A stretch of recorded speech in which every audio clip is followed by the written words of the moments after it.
नमस्कार, यही सच है में आपका स्वागत है। मैं हूं आजाद खालिद, आपका मेजबान, और लेकर हाजिर हूं आपका पसंदीदा शो यही सच है। यही सच है में हम कोशिश करते हैं कुछ ऐसे मुद्दों पर बात करने की और ये जानने की कि आखिर इसके पीछे की सच्चाई क्या है और हम जो देख रहे हैं क्या इससे अलग भी कुछ हो सकता है। हालांकि तमाम चीजें वही होती है, लेकिन देखने के नजरिए पे हम बात करते हैं और कोशिश करते हैं कि आपसे तमाम चीजों पर उस पर चर्चा करें जो आपके मन में भी चल रही हों। भले ही 5 राज्यों के चुनाव के रिजल्ट्स आ चुके हैं, सरकारें कुछ जगह वही रही, बदल भी गई, सत्ता पलटी भी और सत्ता बनी भी। केसीआर बाकायदा भरोसे के साथ 6 महीने पहले विधानसभा भंग करके जनता के दरबार में गए और जनता ने और ज्यादा शाबाशी देकर उनको दोबारा मोहर लगा दी।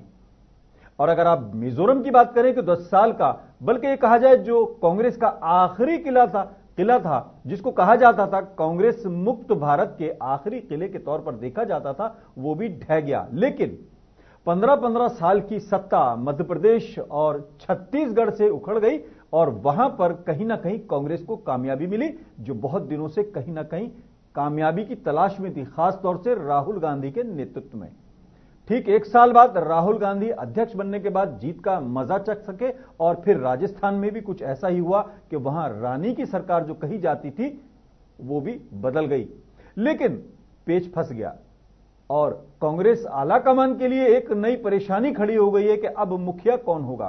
पुरानी अगर आप बात करें, चाहे वो शाहजहां के जमाने की बात हो, जहांगीर के बाद 4 बेटे थे, कामरान, अस्करी, हिंदाल, लेकिन ताजपोशी हुई शाहजहां की। ऐसे ही औरंगजेब और दारा शिकोह की भी चर्चा आपने सुनी होगी। और मॉडर्न जमाने में की अगर बात करें तो यूपी के अंदर मायावती और मुलायम सिंह बाकायदा टर्म के हिसाब से मुख्यमंत्री बने, यानी कहीं ना कहीं ऐसी चीज हुई। और फिर शिवपाल यादव और अखिलेश की जो दूरियां बढ़ी, उसको भी कहा जाता है कि कहीं ना कहीं मुलायम सिंह ने जब मुख्यमंत्री उनको घोषित कर दिया। अब एक ही पार्टी के अंदर नाम कई हैं। राजस्थान के अंदर सचिन पायलट और अशोक गहलोत। अशोक गहलोत का दावा है और उनके समर्थकों का दावा है कि अशोक गहलोत पुराने नेता हैं, उनका एक्सपीरियंस ज्यादा है और उनकी मेहनत ज्यादा लगी है और मेहनत ज्यादा लगने के बाद उसके नतीजे ऐसे आए हैं। लेकिन सचिन पायलट के समर्थक और उनका खेमा इस बात को मानने के साथ साथ यह जरूर कह रहा है कि युवा चेहरा चाहिए, देश को नौजवान चेहरे चाहिए और खासतौर से उनकी भी राजनीतिक विरासत किसी से कम नहीं है।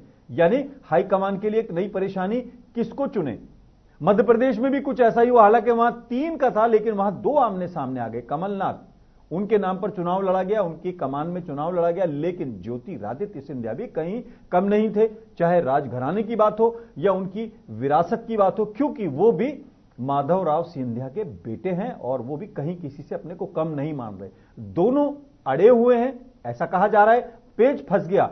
और छत्तीसगढ़ में भी कुछ ऐसा ही हो रहा है कि वहां पर अभी कोई नाम तय नहीं हुआ। लेकिन राजस्थान के हालात और भी ज्यादा खराब तब हुए जब जयपुर के अंदर बाकायदा कांग्रेस कार्यालय पर फोर्स लगानी पड़ी और यह कहना पड़ा कि कहीं समर्थक भिड़ ना जाए। अब दोनों को दिल्ली कॉल किया जा रहा है, ऐसा कहा जा रहा है, और हाईकमान कहता है कि हम फैसला कर लेंगे। इसी पर आज हम चर्चा करेंगे और देखने की कोशिश करेंगे कि सत्ता में तमाम चीजें कैसे होती हैं और क्या कांग्रेस का इतिहास जो माधवराव सिंधिया के जमाने में हुआ, जब दिग्विजय सिंह को मुख्यमंत्री बनाया गया और उसमें लॉबिंग हुई, ऐसे ही आप उत्तराखंड की बात करें जब विजय बहुगुणा को बनाया गया, लेकिन दौड़ में हरीश रावत आगे बताए जाते थे, लेकिन हाईकमान का फैसला कुछ और आया। कहीं ऐसा तो नहीं हो रहा और क्या इसकी सच्चाई है, इस पर चर्चा करेंगे। एक पैनल हमारे साथ जुड़ा है, सीधे आज हम पैनल के पास आपको ले चलते हैं और अपने दर्शकों को हम याद दिला दें, आप फेसबुक पेज पर जाकर JK24/7 न्यूज के पेज पर अपनी राय भी रख सकते हैं। और मैं आपका तारुफ पैनल से करा दूं, बीनू मेनन जी बीजेपी की तरफ से मौजूद हैं दिल्ली स्टूडियो में हमारे साथ। बहुत बहुत स्वागत है बीनू मेनन जी।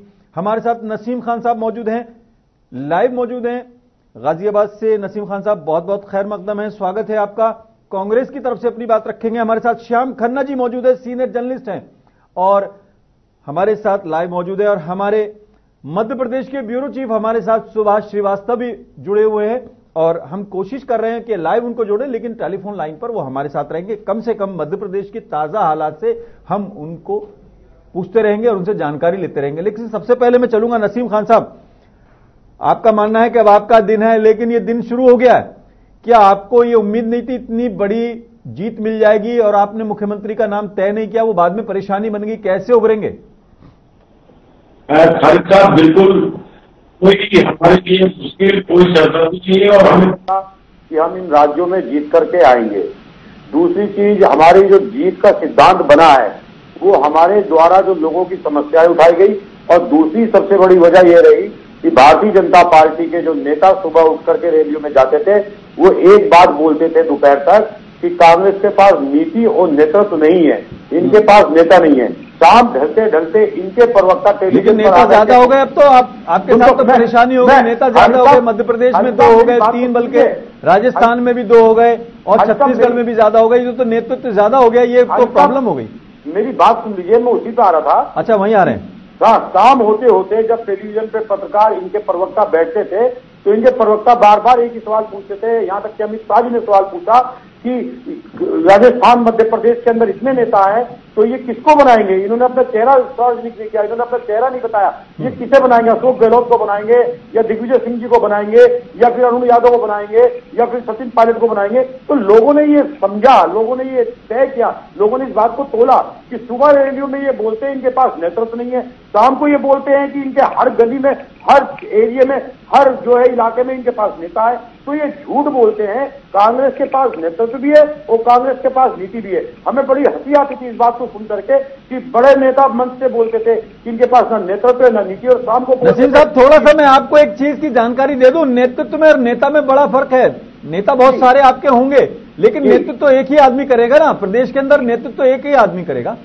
बिल्कुल एक आदमी करेगा। खालिद साहब, मैं आपकी बात को समझ हूं। नेतृत्व करने वाले जब ये बोलते थे कि इनके पास नेतृत्व नहीं है, और फिर शाम को बोलते थे किसे बनाएंगे, कि मुख्यमंत्री बनाने की। तो अभी भी वही सवाल बना हुआ है, मुख्यमंत्री बनेगा कौन? आपके यहाँ जो आपने अभी खबरें भी देखी होंगी, हम आपको विजुअल भी दिखा देते हैं, जो आपके जयपुर कार्यालय पर बाकायदा पुलिस लगानी पड़ी, आंसू गैस की गोली लेकर पुलिस को खड़ा होना पड़ा, वाटर कैनन लेनी पड़ी, कई समर्थक भिड़ गए। तो कैसे कंट्रोल होगा? आपको मीटिंग रद्द करनी पड़ी। खालिद साहब, देखिए मैं आपको बताऊं, मैंने आज शाम को भी आपसे बोला था, ये उन कार्यकर्ताओं का दिन है जो कार्यकर्ता पूरे 5 साल कंधे में बैठा के अपने नेता को चुनाव की तैयारी कराते हैं।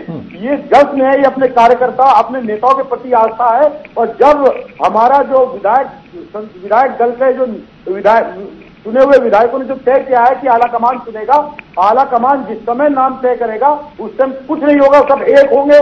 और हम बहुत अच्छा, एक चीज मैं आपको याद दिला दूं, उत्तराखंड में जब हरीश रावत का नाम बहुत ज्यादा आगे चल रहा था तो आपने विजय बहुगुणा को बनाया था पिछली बार का, आपको याद होगा। नतीजा आपके सामने जी, कोई नतीजा नहीं। आज विजय बहुगुणा पूरा परिवार भाग गया, रीता बहुगुणा और ये विजय बहुगुणा, ये इनके साथ चले गए हमारे साहब। वो उनकी अपनी नीति थी, अपनी सोच थी, वो कहां चले गए, कहां उस पर नहीं। इसका मतलब हाईकमान का असेसमेंट कहीं गलत था? नहीं, देखिए हाईकमान जो सोचता है, जो करता है, वो अच्छे से अच्छा करता है। नसीम साहब, थोड़ा सा मैं रोकना चाहूंगा। सुभाष श्रीवास्तव हमारे साथ जुड़ गए हैं, मजबूरी है शायद, वो टेक्निकली कोई दिक्कत है, फोन लाइन पर हमारे साथ लाइव जुड़ गए हैं और उनको हमने कोशिश की थी। लेकिन सुभाष जी, मध्य प्रदेश में क्या सीन है, ताजा स्थिति बताएं। वो कह रहे हैं, हमारे कांग्रेस के नेता बैठे हैं, वो कह रहे हैं नेतृत्व बहुत है, नेता बहुत है हमारे पास, लेकिन चुनना तो एक ही को है ना। जी बिल्कुल, जिस प्रकार से रस्साकसी चल रही है, यहाँ पर विधायक दल की बैठक भी लगातार जारी है कांग्रेस में, और कमलनाथ और ज्योतिरादित्य सिंधिया के समर्थक जो विधायक हैं वो अपनी अपनी बात पर अड़े हुए हैं। तो जहां तक जो है दोनों के बीच में ये चल रहा है कि किसको जो है तो मुख्यमंत्री बनाया जाए। जिस प्रकार से राजस्थान में अशोक गहलोत और सचिन पायलट के नाम पर सहमति बनी है, ऐसा ही नजारा कुछ मध्य प्रदेश में भी हो सकता है, क्योंकि मध्य प्रदेश में 1998 और 2003 की जो सरकारें रही थी, यहाँ पर 2 मुख्यमंत्री रहे थे और दिग्विजय सिंह मुख्यमंत्री रहे थे। तो इसी प्रकार से कहीं ना कहीं जो है तो ऐसा कयास लगाए जा रहे हैं कि दिग्विजय सिंह भी जो है जो तीसरा मोर्चा खोल करके बैठे हुए हैं, कहीं ना कहीं वो अपने छोटे भाई लक्ष्मण सिंह जो कि चाचौड़ा से अभी विधायक बने हैं, और उनके बेटे जो कि जयवर्धन सिंह है, दूसरी बार से जो है राघवगढ़ से विधायक बने हैं। तो कहीं ना कहीं उनका भी ये प्रयास है कि 2 उप मुख्यमंत्री बनाए जाएं और एक मुख्यमंत्री रहे जिसमें से एक उनका बेटा या भाई हो। जी, आपने तो एक नई परेशानी हाईकमान को दे दी कांग्रेस को, और दर्शकों के लिए एक नया सवाल खड़ा कर दिया। अभी तक तो 2 नाम थे, आप तो तीसरा भी नाम लेके आ रहे हो, तीसरा और चौथा बल्कि। बिल्कुल, जिस प्रकार से कयास लगाए जा रहे हैं, क्योंकि समर्थक तो दिग्विजय सिंह के भी काफी हैं, और जो विधायक है वो उनका भी ये प्रयास है कि दिग्विजय सिंह यदि मैदान में नहीं है तो उनके भाई है, उनके बेटे। लेकिन दिग्विजय सिंह को तो लोग जानते हैं, वो तो मैदान में नहीं भी है तो भी लॉबिंग में तो माहिर है वो। जी बिल्कुल, तो दिग्विजय सिंह बहुत बड़े खिलाड़ी हैं मध्य प्रदेश की राजनीति के, और जिस प्रकार से उनको चाणक्य कहा जाता है मध्य प्रदेश की राजनीति का, तो कहीं ना कहीं दुरुपयोग इसका निकल करके दिग्विजय सिंह के पास यही सामने आएगा। जी, मैं आपको बनाए रखूंगा। सुभाष जी, आप फंक्शन में थोड़ा देर में चले जाइए, या बात तो करते रहेंगे हम लोग, आप बने रहिए हमारे साथ। जी जी जो है श्याम खन्ना जी मौजूद है। श्याम जी, मैं चलूंगा, बीनू जी आपके पास भी आऊंगा। आज थोड़ा सा मैं आपको रेस्ट दे रहा हूं, क्योंकि रोजाना आपसे लड़ते हैं, आज लड़ेंगे आज भी। श्याम खन्ना जी, क्या ये नई चीज निकल के आ रही है? कौन सी आपको लग रहा है? कुछ पुरानी यादें आ रही हैं आपको? मैं समझता हूं खालिद भाई कि ये नाम सब तय हुए हुए हैं। ये हाई कोर्ट पे जो ड्रामा हो रहा है वो भी एक कांग्रेस का दिखावा ही है, मात्र के तंत्र में विश्वास रखते हैं और इस प्रकार की ये सब बातें हो रही हैं। और लगभग कमलनाथ जी का वहां मुख्यमंत्री बनना तय है, और ये हो सकता है ज्यादा दबाव के बाद इन्हें वहां, जैसे उत्तर प्रदेश में बीजेपी ने करा था कि वहां पे डिप्टी चीफ मिनिस्टर बना दिया था केशव प्रसाद मौर्य जी को, इसी प्रकार दोनों जगह इन दोनों को डिप्टी चीफ मिनिस्टर बनाया जा सकता है, ताकि संतुलन बनाने के लिए। और राहुल गांधी जी भी कभी नहीं चाहेंगे कि एकदम इनको जो समानांतर बराबर के कद के नेता बन रहे हैं, धीरे धीरे काफी तेजी से दोनों ही नेता युवा के रूप में उभरे हैं, इन्हें एकदम मुख्यमंत्री बना के राहुल गांधी भी। श्याम खन्ना जी, एक सवाल लोगों के मन में है कि एक्सपीरियंस और यूथ दो कॉम्बिनेशन बने, लेकिन नेतृत्व एक रहेगा।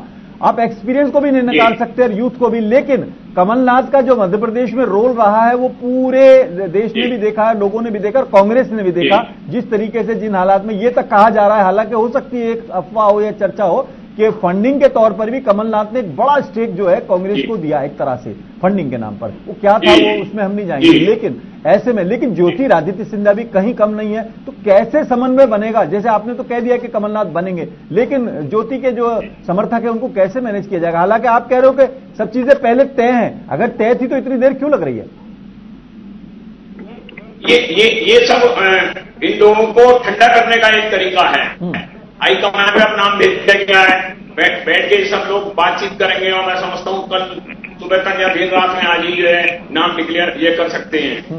लेकिन जो मैंने एक बार पहले भी आपसे कहा था, मैं जब आपके में बैठा था, कि राजनीति में इस टाइम जो दिख रहा है वो होता नहीं है, और जो होता है वो दिखता नहीं है। तो वही स्थिति आज यहाँ भी है। ये सब जो दिख रहा है ऐसा नहीं है, ये सब बिल्कुल प्लान के हिसाब से सारा काम अपनी तरीके से किया जा रहा है कांग्रेस के द्वारा, और कांग्रेस की एक ऐतिहासिक जीत तो हुई है।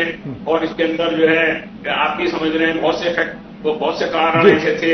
बीनू जी आप बाहर बैठे, लेकिन आप भी मजे ले रहे हो। अभी भी आपके यहाँ से एक बयान आ रहा था कि देखो ये वही लोग हैं जो इस तरह का होगा, जब ये महागठबंधन हो जाएगा, जब अपनी पार्टी में इनको दो लोगों में से एक चुनने में परेशानी हो रही थी, बहुत सारी पार्टी इकट्ठी होंगी, तो कैसे ये मुखिया चुनेंगे? तो आप कैसे देख रहे हो? एंजॉय कर रहे हो, या आपको लग रहा है कि आने वाले समय में आपके लिए राहत है या आपके लिए परेशानी है? क्योंकि महागठबंधन तो बनने की बात हो ही रही है।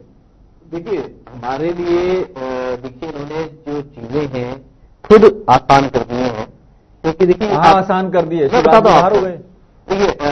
रमन सिंह जी बाहर है, इसको आसानी मानते हैं? मतलब चर्चा में एक बात कही थी कि इन्होंने एक इल्यूशन क्रिएट किया, और उस इल्यूशन के एक मिराज जो बनाया, उसके चलते इन्होंने सरकार बनाई, और वो भी कहां क्या मेजोरिटी हासिल किया हमने? अगर आप हमारी देखें, हमने 160 डेमोक्रेसी में एक वोट भी मायने रखता है, एक वोट भी मायने रखता है। एक वोट की भी ताकत तो मानिए, अगर एक वोट भी ज्यादा है। बिल्कुल। तो देखिए, इन्होंने कहा था अभी इलेक्शन से पहले, इन्होंने उंगलियों में गिनवाया था, इनके राहुल गांधी जी ने 1 2 3 4 10 तक गिनवाया कि वे 10 दिन में हम लोन माफ कर देंगे मध्य प्रदेश में। और आपको मालूम हो, इस दौरान किसानों ने अपनी जो किस्तें हैं लोन की वो देना छोड़ दिया, क्योंकि वे हमारा किस्तें माफ हो जाएंगी। और ये एक कारण था जिसके कारण इनको वोट पड़े। और अब जो है इनके पार्टी सुप्रीमो राहुल गांधी के क्या बयान आते हैं कि भाई लोन माफ करना कोई सोल्यूशन नहीं है, ये एक बड़ा चैलेंजिंग सिचुएशन है। तो फिर क्या सोच के आपने बयान दिए थे? देखिए, आपने हमारे को 2019 में लोगों के सामने आ गई है, ये अभी ही आ गई है। आपने 2 लाइन में बहुत बड़ी बात कह दी। अब जरा नसीम खान साहब से पूछ रहे थे। नसीम साहब, 10 दिन में आप लोन माफ कर देंगे ऐसा आपने वादा किया है, मुख्यमंत्री चुनने में आपको अब दूसरा तो दिन हो ही गया, तीसरा दिन लग जाएगा, तो कैसे? एक बात, मुख्यमंत्री चुनने में 3 दिन लगा दिए, और अभी आपका एक बयान सुन भी रहे थे, लोग भी सुन रहे हैं, हम उसको दिखा भी सकते हैं। उन्होंने कहा था कि लोन माफ करना कोई सॉल्यूशन नहीं है, तो इसके अलावा कोई और सॉल्यूशन देंगे क्या आप? आजाद साहब, मुझे बड़ी हंसी आ रही है भारतीय जनता पार्टी आप 3 जगह जीते भी तो बहुत काम है। मुझे बड़ी हंसी आ रही है कि भारतीय जनता पार्टी के बैठ करके यहाँ गुमराह कर रहे हैं। आजाद साहब, मैं स्पष्ट रूप से कहना चाहता हूँ पूरे देश ने कल राहुल गांधी जी को सुना है। राहुल गांधी जी ने कहा कि हम सरकार बनाने के तुरंत बाद लोन माफ करने की प्रक्रिया को प्रारंभ कर देंगे। ठीक है, सुनिए मेरी बात को। दूसरी चीज, आप साक्ष्य को प्रमाण की जरूरत नहीं है। आप कर्नाटक के अंदर देखिए 34,000 करोड़ रुपया किसानों को कर्जा माफ कर दिया। पंजाब के अंदर प्रक्रिया चल रही है, लोगों के कर्जे माफ होने लगे। रही बात इसकी छत्तीसगढ़, मध्य प्रदेश और राजस्थान की, मैं आपसे दावा कर रहा हूं, जो कहते हैं वो करते हैं, झूठ नहीं बोलते। दूसरी चीज, जो सोल्यूशन की बात कही है, राहुल गांधी इस बात को समझते हैं, पूरा देश का किसान इस बात को समझता है। पूरा देश का किसान ये चाहता है कि हम कर्जा माफी नहीं कराना चाहते, बल्कि ऐसी प्रक्रिया बनाई जाए किसान को कर्जा न लेना पड़े, उसका एमएसपी बढ़ाया जाए, उसको जो संसाधन पैदा किए जाए, उसकी खरीद फरोख्त की जो है इसका ध्यान रखा जाए कि उनको नुकसान ना हो। हम फौरी तौर पर राहत देने के लिए जो वादा क्या है, किसान को तुरंत सरकार बनने के 10 दिन बाद कर्जा मुक्त करेंगे। अच्छा, जैसे अभी श्याम खन्ना जी कह रहे थे कि आपका सब कुछ तय है, लेकिन आप कर रहे हैं, क्यों कर रहे हैं ऐसा? आपने क्यों घोषणा नहीं कर रहे? अगर सब चीजें हाईकमान ने तय कर रखी हैं तो ये सस्पेंस बनाने से कोई फायदा मिल रहा है पॉलिटिकल? मैं खालिद साहब आपको एक चीज बताना चाहता हूँ। रात 3:30 बजे प्रदेश की काउंटिंग बंद हुई है विधानसभा की। रात 3:30 बजे इलेक्शन कमीशन ने फाइनल रिजल्ट दिया है। उसके बाद से प्रक्रिया चालू हुई। आज दोपहर को गवर्नर से मिले हैं और दोपहर को गवर्नर से मिलने के बाद विधायक दल की बैठकें हुई हैं। उसके बाद पर्यवेक्षकों ने उनकी राय लेकर के और उनका प्रस्ताव लेकर के दिल्ली पहुंचे हैं। अभी वो लोग दिल्ली पहुंचे भी नहीं है। आप चिंता मत करें, सुबह होते होते सब कुछ साफ हो जाएगा। हम लोकतांत्रिक प्रक्रिया पे विश्वास रखते हैं। मुख्यमंत्री सुनने की 3 आदमी को शक्ति होती है, 3 लोगों को ताकत होती है। एक तो विधायकों, चुने हुए विधायकों को, दूसरा पर्यवेक्षकों को जो पर्यवेक्षक लगाए जाते हैं, तीसरा आला कमान को। तो अब आला कमान के पाले में गेंद आ चुकी है और आला कमान लगातार संपर्क कर रहा है लोगों से, विधायकों से और वहां के छत्रप नेताओं से कि लोग क्या चाहते हैं। जो लोग चाहेंगे वो मुख्यमंत्री बनेगा। ठीक है, हम निश्चिंत हो गए। आप मुख्यमंत्री किसी को भी बनाइए, लेकिन अब सवाल जरा हम पूछ लेते हैं सुभाष श्रीवास्तव जी से।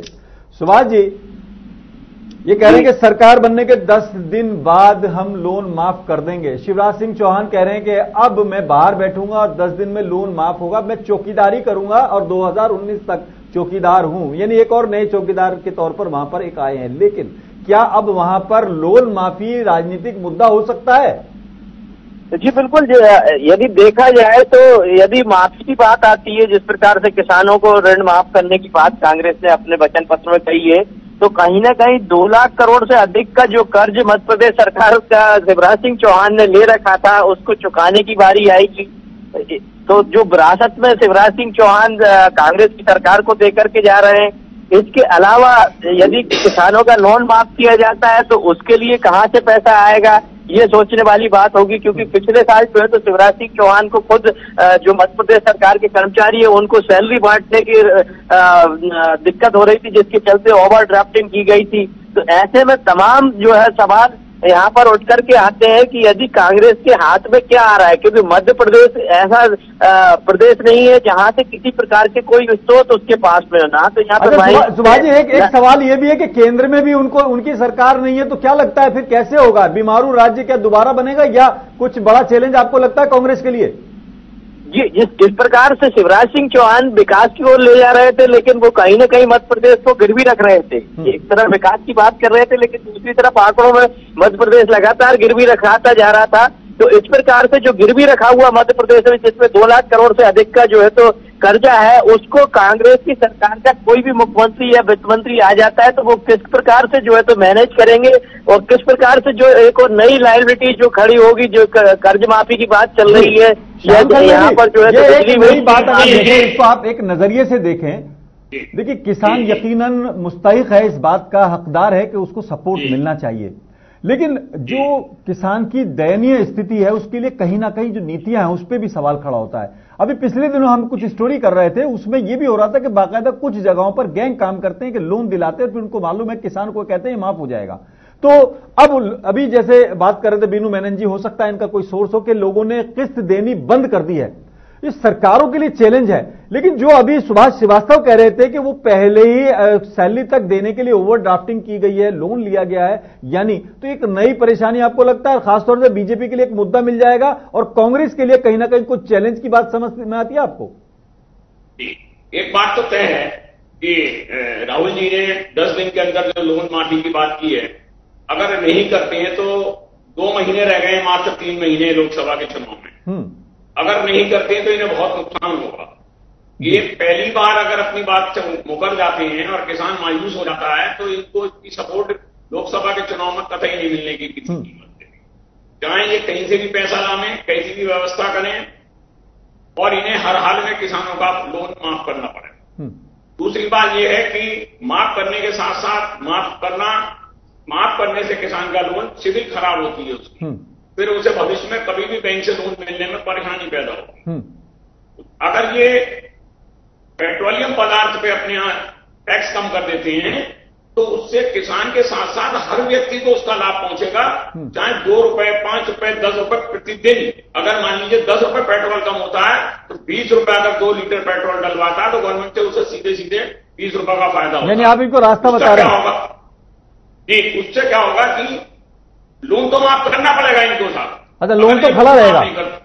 नसीम साहब, ये बड़ी चैलेंजिंग दोनों जर्नलिस्ट है हमारे साथ, श्याम खन्ना जी भी और सुभाष श्रीवास्तव भी, इन्होंने दोनों बातें कही, आपके लिए बड़े चैलेंज है। और देखिए, आप पे सरकार की, केंद्र सरकार की नजर भी है, चाहे वो वाड्रा वाला मामला हो, चाहे वो अभी आपका नेशनल हेराल्ड का मामला हो, पैसे की फंडिंग आपकी तमाम कहीं ना कहीं अगर आउटसोर्स है उस पर भी नजर है। कैसे करेंगे? 2019 भी सिर पर है, वादा भी आप करें, क्या जुमला पार्ट 2 तो नहीं हो जाएगा ये? खालिद साहब, मैं आपको याद दिलाना चाहता हूं, पूरे देश को याद दिलाना चाहता हूं कि अभी जंतर मंतर पे जो किसानों के बीच में जाकर राहुल गांधी जी ने बोला था, राहुल गांधी जी ने खाली मुख्यमंत्री बदलने के लिए बात नहीं बोला।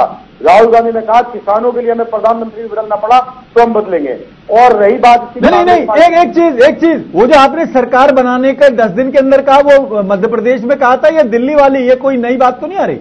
मैं ये कहना चाह रहा हूं, आपसे सुनिए खालिद साहब, स्पष्ट रूप से कहना चाह रहा हूं, 10 दिन के अंदर मैं दावे के साथ कहना चाह रहा हूं आपके यहाँ, मैं आपके चैनल पर हो जाऊंगा, सरकार बनने के 10 दिन के बाद कहां की तीनों राज्यों में किसानों का कर्जा माफ होगा। दूसरी चीज, केंद्र सरकार के प्रधानमंत्री, जो प्रधानमंत्री वो पूरे भारत के प्रधानमंत्री हैं, हम उनसे भी पैसा मांगेंगे, वो भी अगर जो सामने आ जाएंगे पैसा नहीं देंगे। किसानों की मदद प्रधानमंत्री को करनी पड़ेगी। अब केंद्र सरकार नहीं मदद करेगी तो राज्य सरकारें कहीं ना कहीं से मदद बिल्कुल किसानों को। लेकिन वो पहले सैलरी वहां की तनख्वाहें देने के लिए, सरकारी कर्मचारियों को देने के लिए ओवरड्राफ्टिंग हुई है, लोन लिया, पुराना कर्जा उतारेंगे या नया कर्जा मांगेंगे? खालिद साहब, वादा करने से पहले कांग्रेस को इस बात का पता था कि तीनों राज्य को भारतीय जनता पार्टी ने खाली कर दिया, बर्बाद करके छोड़ रही है, ये हमें पता है इस बात का। और हम गरीब को भी परेशान नहीं करेंगे, किसानों का कर्जा माफ करने के लिए जो धन है उसको भी इकट्ठा करेंगे और उससे गरीब भी परेशान नहीं होगा।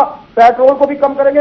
वो केंद्र सरकार में हमारी सरकार आती है, हम पेट्रोल को 40 से 45 रुपए करके दिखाएंगे, ये हम आपसे वादा कर रहे हैं। जीएसटी को भी सरलीकरण करें। नसीम साहब, ये बड़े, एक सेकेंड नसीम साहब, एक जर्नलिस्ट के तौर पर, एक भारतीय के तौर पर सवाल पूछ रहा हूं, जो लोन माफ होता है सरकारें अपनी जेब से नहीं देती है, नेता अपनी जेब से नहीं देती है, सरकारी खजाने से देती है, और सरकारी खजाना जनता के टैक्स से होता है। क्या टैक्स की मार पड़ेगी? जैसे अभी आपने कहा 40 की जगह 45 रुपए आप पेट्रोल कर देंगे, क्या रेट बढ़ेंगे? ये भी तो एक आपने नया खतरे की घंटी बजा दी।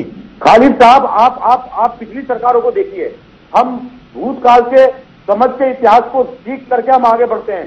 मनमोहन सिंह जी की सरकार में कच्चे तेल की कीमत कहाँ थी और जो है हमारे यहाँ भारत सरकार में कितना बिक रहा था? आज कच्चे तेल की कीमत उस सरकार के मुकाबले कम है और तेल उससे ज्यादा बिक रहा है। हम बिल्कुल गरीब पे मार नहीं पड़ने देंगे, गरीब पे टैक्स नहीं लगने देंगे और हम मुहैया कराएंगे। हम उद्योगपतियों को जो पैसा ले लेके भागे हैं उनकी रिकवरी करेंगे और जिस तरीके से इन्होंने गरीब का पैसा छीन के टैक्स और पेट्रोल के नाम से बाहर मोल चौकसी विजय माल्या को उनको बाहर भेजा है, हम इनको खींच करके लाएंगे और ये भी नहीं आएंगे तो हम इनके राज्य सरकारों में जो भी लोग होंगे जिस तरीके से भी होगा हम उस तरीके तरीके से धन को मुहैया करेंगे और बिल्कुल जिससे गरीब को नुकसान नहीं होगा। आप चिंता मत करें, ये कांग्रेस की सरकार होगी जो गरीब की और युवाओं की चिंता बिल्कुल मुझे नहीं है, मुझे आपकी प्लानिंग समझ में आ रही है। आपने कहा कि एक अंडा लेंगे 1 रुपए का, 5 रुपए का, एक बच्चा निकलेगा, वो फिर मुर्गी बनेगी, फिर उससे अंडे देंगे, फिर वो अंडे जो है ज्यादा बिकेंगे क्योंकि हमारा कारोबार चल जाएगा, फिर उससे हमारा पोल्ट्री फार्म हो जाएगा और वो 1 रुपए जो 5 रुपए का अंडा है वो कम से कम हमको इतना करेगा। बहुत आपकी प्लानिंग बहुत अच्छी है, हम उस पर भी चलेंगे। आप बाहर से भी पैसा ले आएंगे, विजय माल्या से भी 9,000 करोड़ रुपए आ जाएंगे, ये बड़ी अच्छी है। क्यों बीनू मेनन जी, शिवराज सिंह चौहान कह रहे हैं मैं चौकीदार की तरह काम करूंगा, आपको मुद्दा मिल गया, लेकिन आप तो बीमारू स्टेट की बात करते थे, आज आप कर्जे वाला स्टेट छोड़ के जा रहे हो। आप तो एक जिसे कहते हैं मरावा सांप गले में डाल के जा रहे हो, जैसा कि हमारे साथी बता रहे हैं। नहीं, देखिए जब कोई बिजनेस भी एस्टैब्लिश किया जाता है, जब स्क्वायर 1 से एस्टैब्लिश किया जाता है तो मुनासिब है कि हम लोन लेते हैं। सबसे मुनासिब तो ये है कि आप ये बताइए 15 साल में आपने स्टेट को कहां ले गए, इसका जवाब कौन देगा? उस स्टेट को जवाब मांगेगी सरकार, जवाब मांगेगी, जनता को जवाब मांगेगी। अब क्या है, तो ये बता रहे हैं आपके सामने, क्या आप इस बात से खंडन करते हो जो हमारे सुभाष श्रीवास्तव कह रहे हैं जी, कि आप बिल्कुल सरकारी लोगों की तनख्वाह तक देने के लिए ओवर ड्राफ्टिंग की है, तो ये कौन सा विकास हुआ?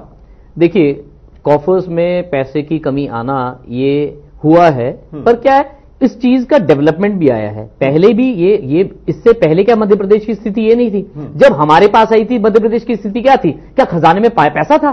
तब भी कंगला स्टेट मिला था हमें। देखिए, मैं आपको बता रहा हूं, कर्मचारियों की तनख्वाह देने के लिए तो ओवर ड्राफ्टिंग कर ली, लेकिन मंदसौर में जब किसान मांगने आए तो गोली दे दी। नहीं, देखिए मंदसौर में ये नहीं था।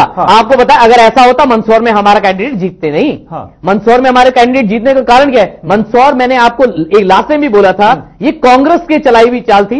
मंदसौर में गोली कब चली थी? जब थाना को गिरा गया था। ग्राउंड रिपोर्ट ले लेते हैं सुभाष श्रीवास्तव से। सुभाष जी, आप वहां पर हैं, मध्य प्रदेश में ही हैं आप, और आपने पूरे नजदीक से पूरे मध्य प्रदेश चुनाव को कवर किया है और बहुत दिनों से आप वहां पर पत्रकारिता कर रहे हैं। आपको क्या लगता है, जैसे ये कह रहे हैं, ये इनका तर्क बड़ा वाजिब है, बड़ा मजबूत है कि मंदसौर में नाराजगी होती तो हमारा कैंडिडेट जीतता नहीं, लेकिन आप अपने विकास के नाम पर या अपने लोगों की जिस तरह से चीजों आपने ओवर ड्राफ्टिंग कर दी, आप बीमारू कहते थे, लेकिन आप तो कर्जे वाला स्टेट छोड़ के जा रहे हो, कौन जवाब देगा? लगता है सुभाष श्रीवास्तव से हमारा संपर्क टूट गया है। श्याम खन्ना जी, यही सवाल आपसे।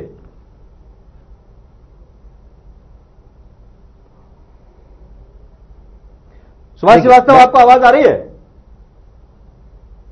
मैं इस पे जवाब दे देता हूं।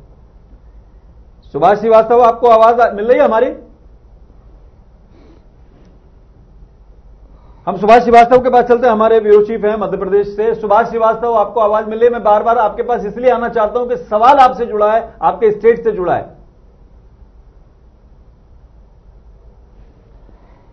ठीक है बीनू जी, आप कह रहे हैं आप जवाब देंगे, लेकिन आपने तो कर्जे वाला स्टेट मैं उसी का जवाब दे रहा हूं। आप कहीं ऐसा तो नहीं है कांग्रेस के लिए आप इम्तिहान कर रहे हो? आपको मालूम है कि 3 महीने में कांग्रेस नहीं, देखिए हमें जब मध्य प्रदेश मिला उस टाइम पे इससे भी गंदी हालत में मिला, बुरी हालत में मिला ना। स्टेट में एक कॉफर में पैसा नहीं, 15 साल साथ में नहीं, बता रहे तो स्टेट में क्या है, स्टेट में कोई रिसोर्स नहीं।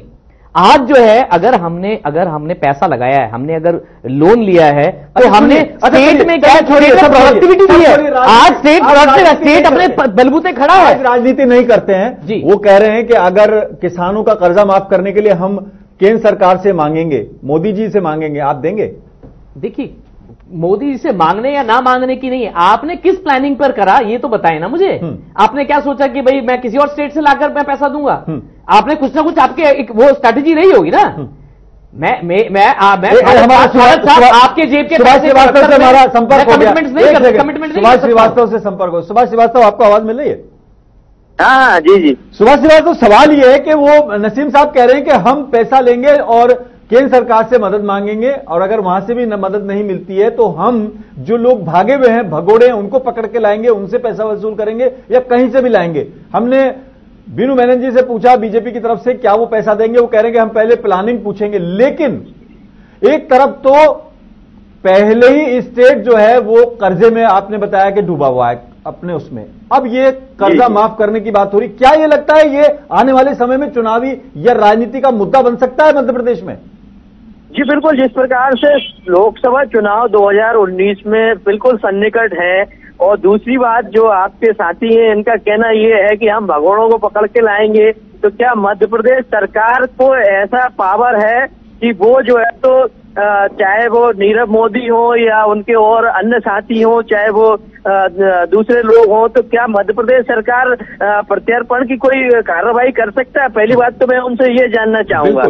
दूसरी बात ये है कि केंद्र सरकार जब क्यों चाहेगी कि मध्य प्रदेश को फंडिंग करे, क्योंकि जब मध्य प्रदेश में की सरकार रही, शिवराज सिंह चौहान की सरकार रही, तब भी जो है तो केंद्र सरकार ने बहुत ज्यादा मदद नहीं की। तो ऐसे में जबकि कांग्रेस की विपक्ष की सरकार होगी मध्य प्रदेश में, ठीक है तो शिवाजी जी, बिल्कुल मैं आपको रोकना चाहूंगा क्योंकि समय नहीं है। अब नसीम साहब से इस पे टेक लेते हैं। नसीम साहब, सीबीआई आपके अंडर में होगी, ईडी आपके अंडर में होगी, क्योंकि मध्य प्रदेश की पावर्स मध्य प्रदेश तक सीमित है। एक्स्ट्राडिशन अगर होगा या कोई कार्रवाई होगी वो सेंट्रल गवर्नमेंट करेगी। आप क्या करोगे? पहली बात, क्योंकि मैंने जो कहा था कि आपने जो सपना देखा उसको मैंने एग्जाम्पल के तौर पे समझाया। 5 रुपए का अंडा, फिर 1 मुर्गी, फिर 10 अंडे, फिर 10 मुर्गी, इस तरह से आप पोल्ट्री फार्म खोलना चाह रहे हैं। पंजाब के अंदर माफ किया हमने, कर्नाटक के अंदर माफ किया, हम इन स्टेटों में भी माफ करेंगे। रही बात इसकी इन राज्यों को उभारने की, भगोड़ों को कैसे लाएंगे? सुनिए, 4 से 5 महीने में चुनाव आने जा रहा है, क्या नाम है, लोकसभा का, और हमें उम्मीद है कि नरेंद्र मोदी की सरकार यहाँ से उखड़ जाएगी। उसके बाद अभी तो हम फौरी तौर पर कर्जा माफ करेंगे और उसको राहत देंगे, लेकिन देश को आपने डेडलाइन खुद 10 दिन दिए थे, उसके बाद डेडलाइन 10 दिन की दी है। आपके अध्यक्ष ने 10 दिन की डेडलाइन दी है। 10 दिन के अंदर माफ करेंगे, आप चिंता न करिए।